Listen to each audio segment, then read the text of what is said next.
What's up, everybody? Welcome to the Jake Fletcher Show. Coming to you guys with an episode this week about getting stuck in your own mind, being a prisoner of your own thoughts, which is crazy to think about because our minds, our brains are one of the most powerful things that we have, one of the most powerful tools that we have from the moment that we're born, really before we're even born, when we're still in the womb, until the day that we die. They're one of the single most important factors in determining what type of person we're going to be, our success, etc., all that stuff. So one common thing that I've noticed throughout my life with a lot of people, including myself sometimes, is the tendency to get stuck in one's own mind. This could be in the form of overthinking things, which is probably the most common, where people will take just any scenario really and overthink it to the point where it's like a game of telephone. You start off with an original message and then it goes through so many loops in your mind that eventually it takes on all these other alternate perceptions and meanings of what's really actually going on, and then we derive conclusions that are not even based in reality, or based in what is actually at least close to reality. So I've seen some examples of this in the past where, like, a friend who came to visit had a great time. We were all hanging out, all the friends and everything, and then that person left. And when they got back, they wrote to everybody who I was living with at the time in the place I was at, that they were apologizing for all these things and all these supposed transgressions and everything that they may or may not have done. And everybody was like, what? Like, what is he talking about? And it turns out that this person had basically overthought all these scenarios in their own mind that nobody else perceived in the same way.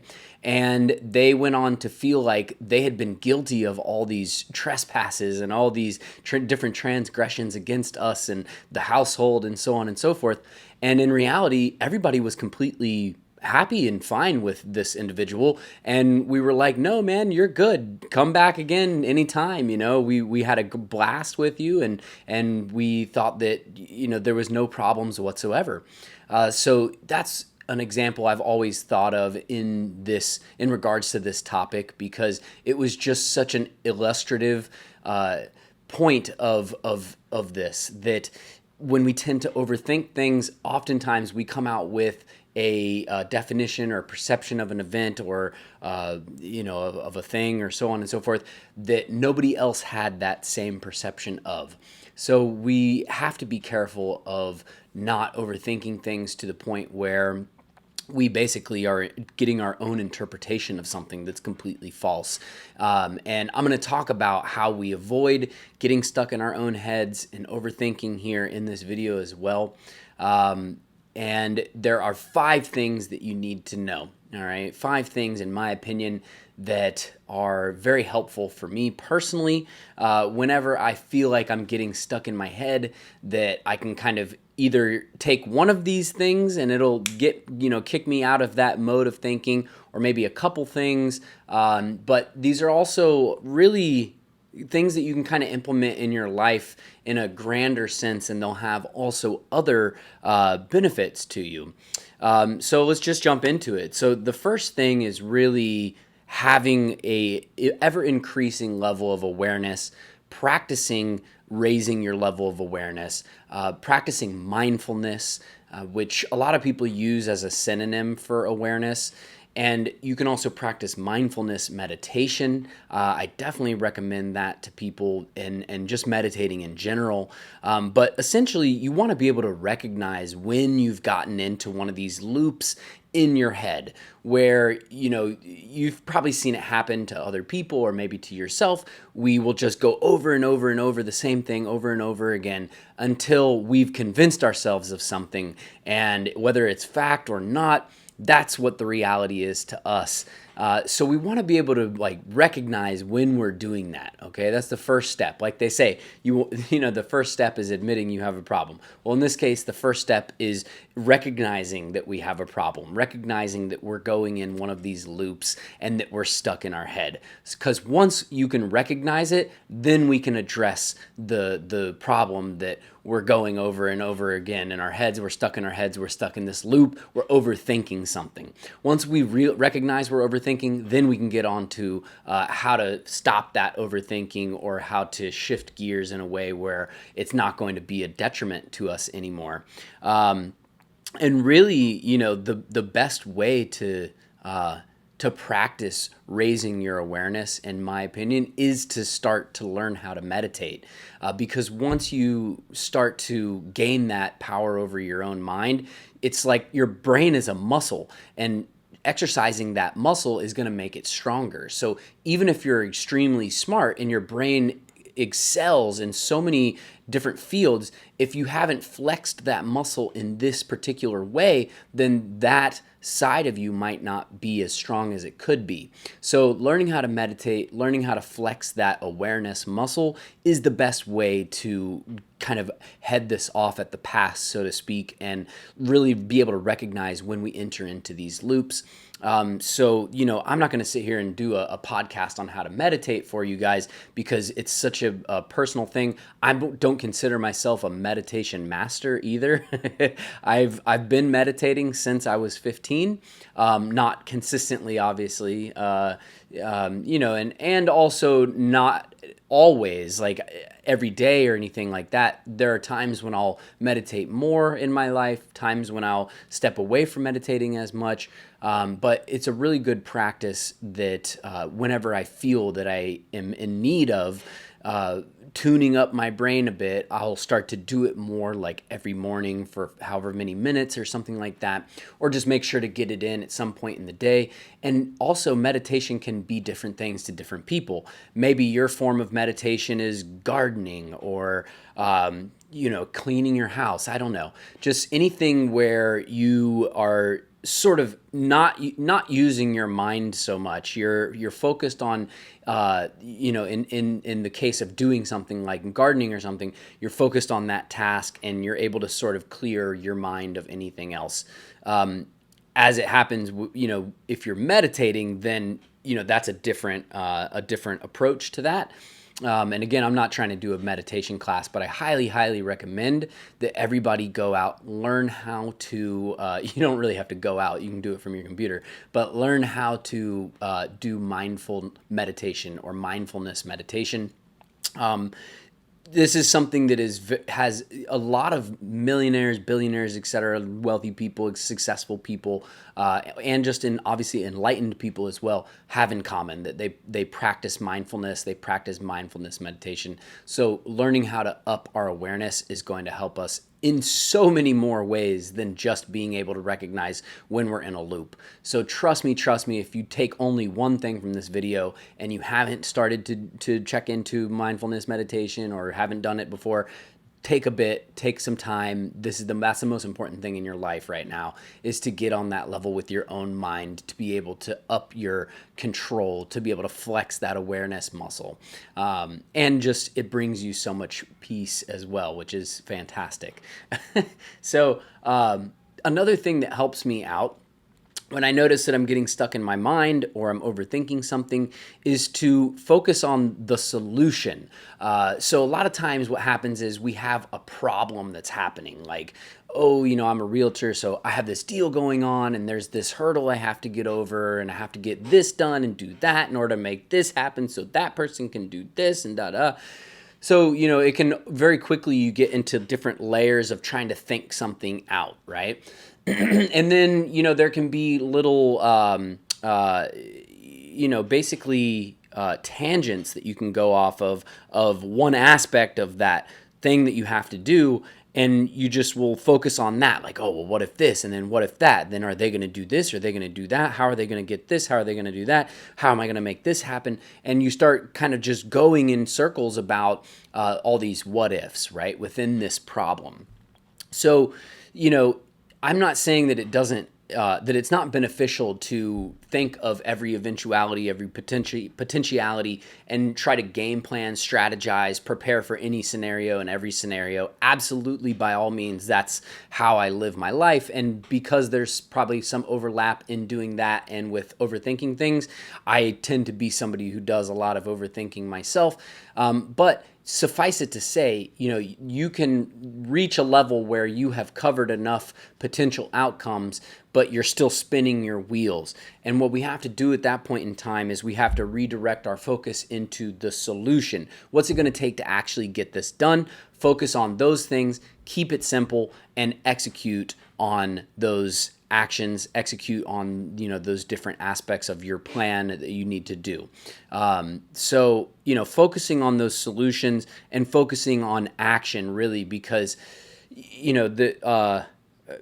when your mind starts to get in the way, it's because you're not taking action, right? Because when you're taking action and you're in the moment, right there in that moment, then you're not going to have time to sit there and get stuck in your head, right? And the flip side of that coin is if we are stuck in our head, then it makes it even harder to get into action, right? So once we're in action, it's harder to become stuck in our minds. But if we're stuck in our minds, it's harder to get into action, right? So we want to make sure that those wheels keep turning, not in a sense of like you're spinning your wheels, but like that we're moving forward, we're making progress, and we're directing our energy towards actions that are going to solve the issue, solve the problem that we're dealing with, or it doesn't even have to be a problem, just any scenario. Life is filled with all types of different scenarios, negotiations, communications, all these different types of things. And this applies in a general, broader sense to all those as well. I just lens it through the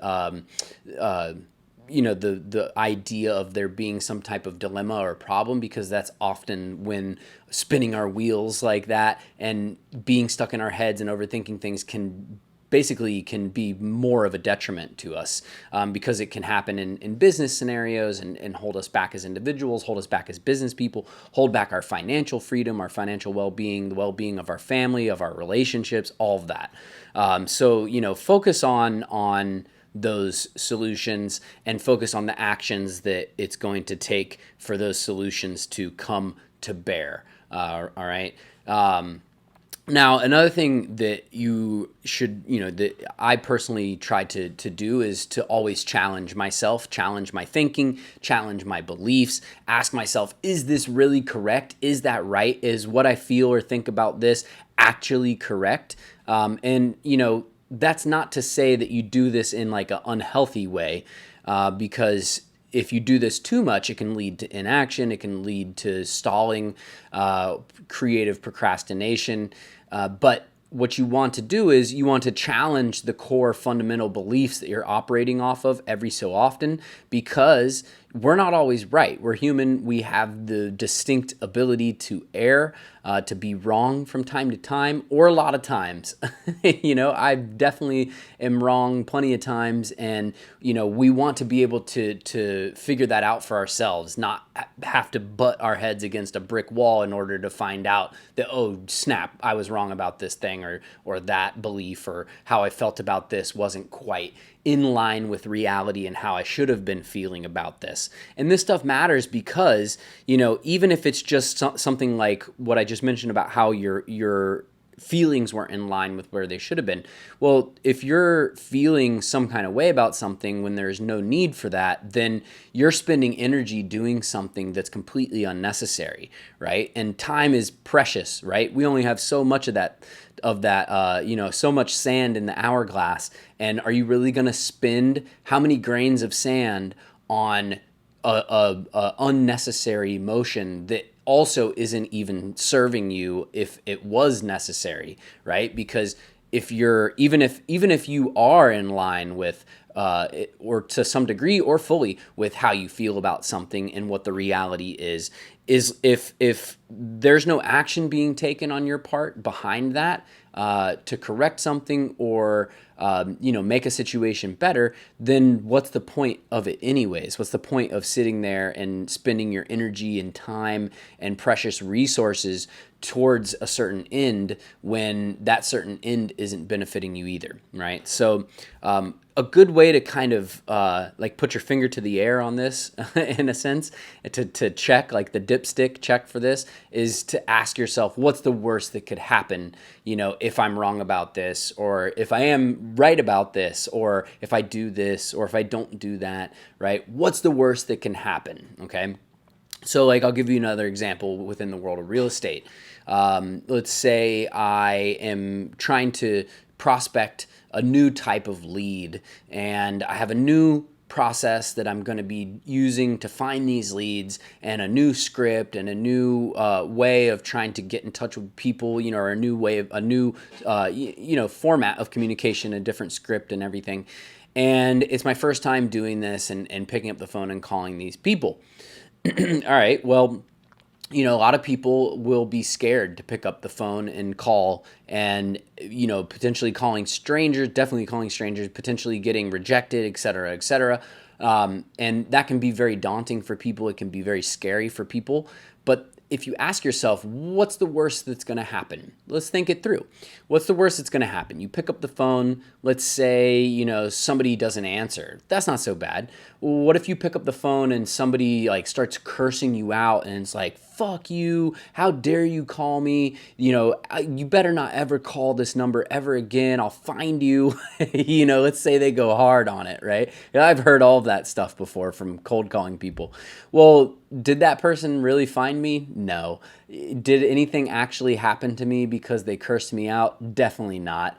The only thing that really happened was after I hung up the phone with people like that, I usually laugh at them, as a way to diffuse the tension, and also because holy shit, that was crazy. But also I feel empathetic for them, because I'm like, man, I've never gotten a cold call or even a robocall and felt the need to curse somebody out. So if they're really on that level in their life, then honestly genuinely feel bad for them. Not in oh, I feel bad for you, but I pity their existence, because that must suck, and I'm glad that I don't have that type of mindset where something so little as a cold call, I'm going to blow up on somebody and curse them out, let it raise my blood pressure and stuff, It's insane. It's psycho, but people are crazy, right? So if that's the worst that really is going to happen to me, can I live with that? Hell yeah. If it means that I might call somebody that ends up being a business associate, a client, etc., and I make a $10,000 check or something like that off of actually picking up that phone, yeah, that's some great motivation. And somebody just cursing at me is not a very big disincentive. Now, I curse all the time, so maybe I'm less sensitive to cursing, because when people curse around me, I'm not like, oh, but I know some people are. Personally, it doesn't offend me at all. But okay, let's take it even further. Something even worse that could possibly happen. Let's say that they report you to the local, I don't even know how it happens, of the FCC or something, that you're not supposed to call them if they're on the do not call list or something.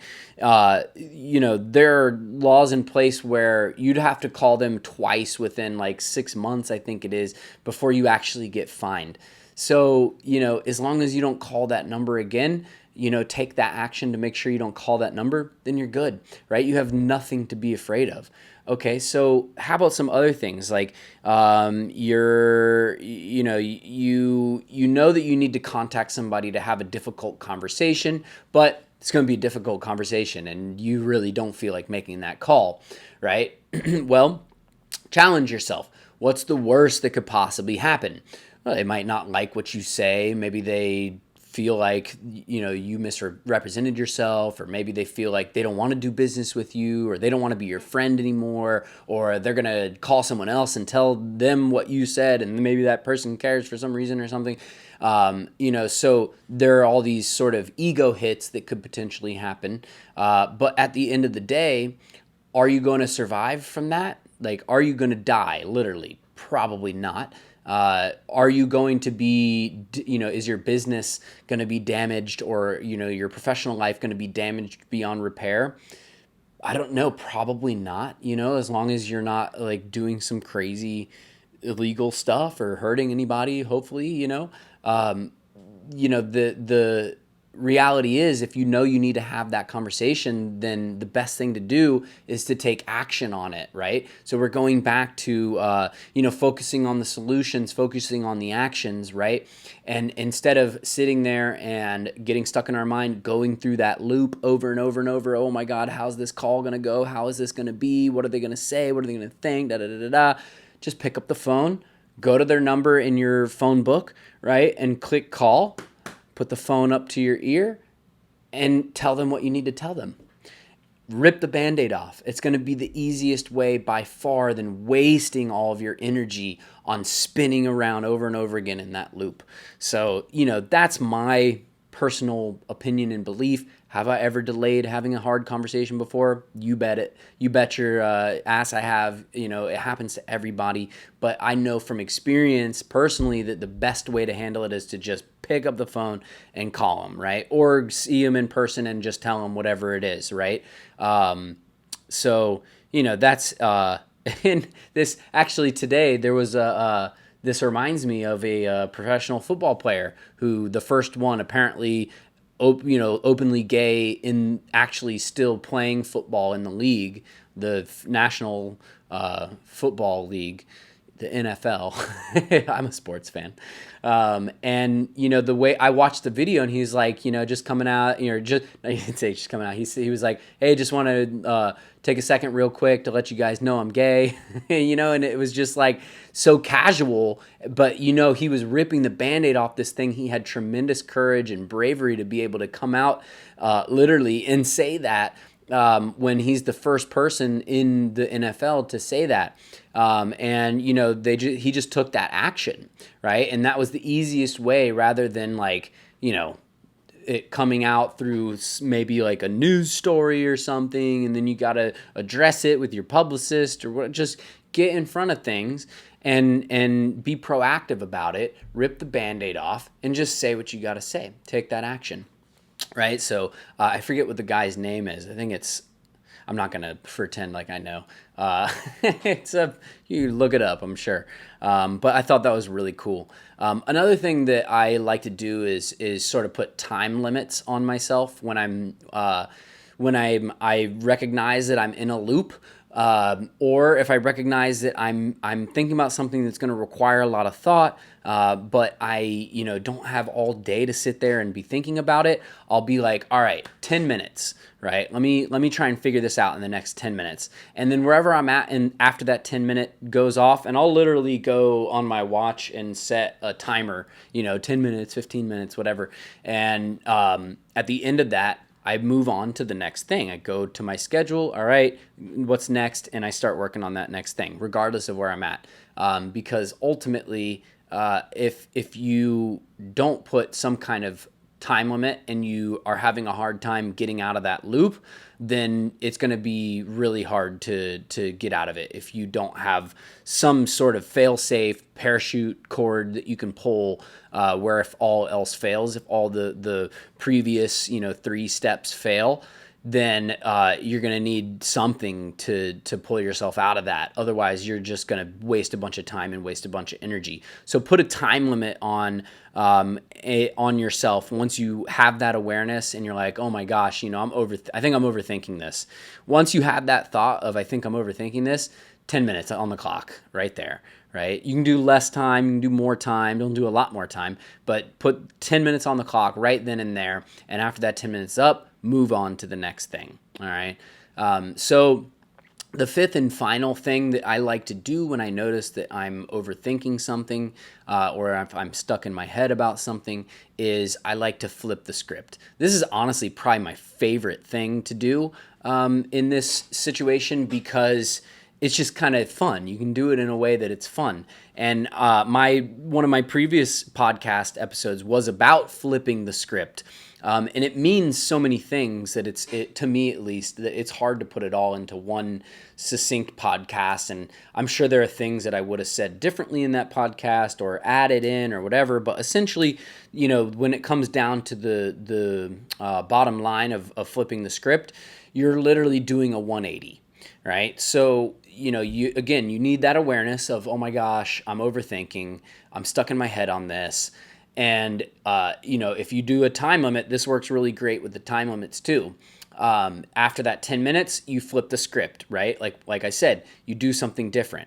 But you don't have to have a time limit. You can do it as soon as you realize, oh man, I'm overthinking this thing about work. Go for a walk. Go walk your dog, right? Or as soon as you realize that you're overthinking, go do a load of laundry, right? Or do something productive. Go clean your bathroom or whatever, something productive where you can focus on that task and try to clear your head and step away from it for a second. I can't tell you how many problems in my life, or obstacles, hurdles that I've had to get over, things like that, where just stepping away from it for a second, literally just like a few seconds sometimes even, or a couple minutes, or just a short amount of time, stepping away from it and then coming back to it has helped so many times. There's really something to it.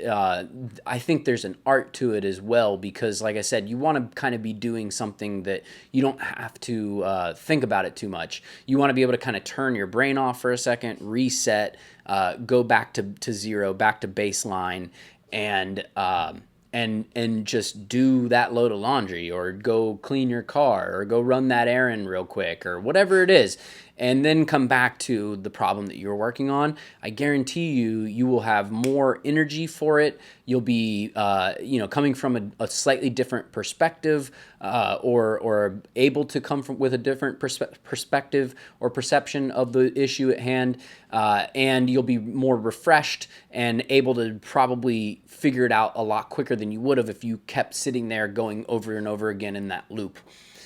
So these are the things that I personally feel, and that work for me personally.